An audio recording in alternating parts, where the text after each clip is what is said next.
हाँ, ऊर्ध्वम मूलम अधः शाखा अश्वत्थम प्राहु अव्ययम।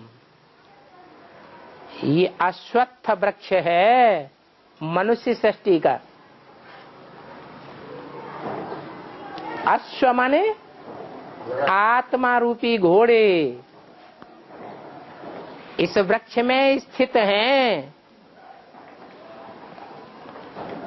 इसका नाम अश्वत्थ वृक्ष है। इस वृक्ष में आत्मा रूपी घोड़े जो स्थिर हैं वो कितने हैं? कितनी आत्माएं हैं?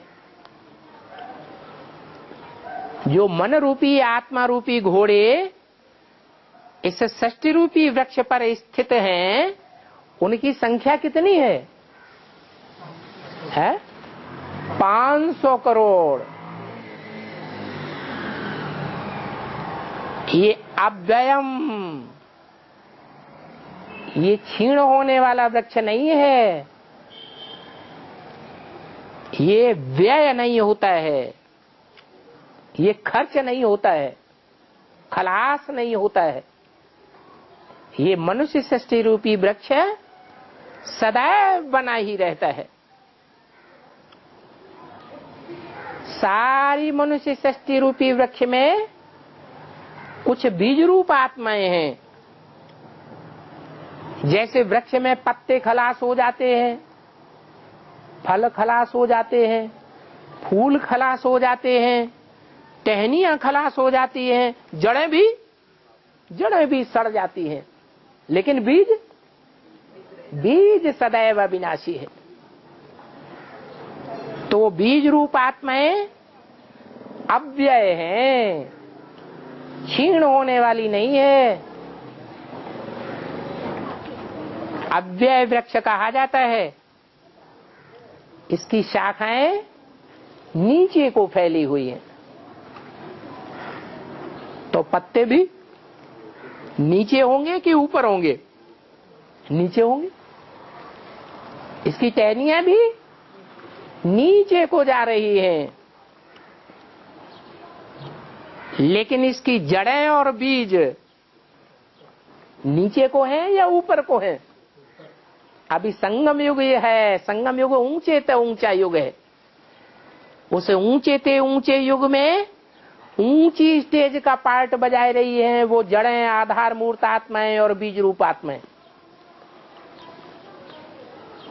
इसलिए बोला गया है ऊर्ध्वम मूलम, मूल माने जड़, अधः शाखा, इसकी शाखाएं अर्थात पत्ते और टहनियां नीचे को फैली हुई हैं। अभी जो पढ़ाई जा रही है वो आधार मूर्त जड़ों को पढ़ाई जा रही है, बीज रूप आत्माओं को पढ़ाई जा रही है या पत्तों को पढ़ाई जा रही है? पत्ते तो 500 करोड़ नहीं पढ़ रहे हैं। अभी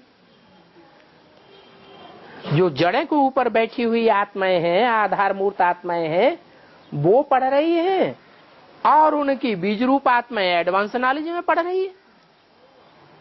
इसलिए बोला गया है गीता में ऊर्ध्वम मूलम अधः शाखा अश्वत्थम प्राहुरव्ययम। तो हम बच्चों को समझना चाहिए हम कहाँ बैठे हैं? शाखाओं में बैठे हुए हैं जो नीचे की ओर जा रही हैं, या जड़ों में बैठे हैं, या बीज रूप स्टेज में बैठे हैं? बीज रूप स्टेज में बैठे। जड़ों के ऊपर भी, जड़ों से भी पहले कौन होता है? बीज होता है। तो हम बीज रूप आत्माएं हैं। सारी मनुष्य सृष्टि की बीज रूप, बीज बाप को कहा जाता है। तो हम कौन हैं? सारी मनुष्य सृष्टि के बाप समान हैं।